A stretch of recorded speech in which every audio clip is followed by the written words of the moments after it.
ذرا غور کریں، ہمارے خیالات کا اوریجن یا تو پاسٹ ہوتا ہے یا مستقبل ہوتا ہے، پریزنٹ تو ہوتا ہی نہیں ہے۔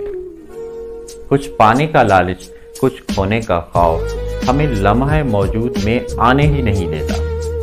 جس دن ہمیں یہ بات سمجھ آ جائے گی کہ ہماری زندگی نتھنگ سے شروع ہوئی تھی، نتھنگ پر ختم ہوگی، اس دن کچھ کھونے یا نہ پانے کا خوف ختم ہو جائے گا۔ ہم ماضی کے پچھتاووں اور مستقبل کے اندیشوں سے نکل کر لمحہ موجود میں جینا سیکھ لیں گے۔ Listen me. Yesterday is history, tomorrow is mystery, and today is a gift. اس لیے اسے پریزنٹ کہا جاتا ہے۔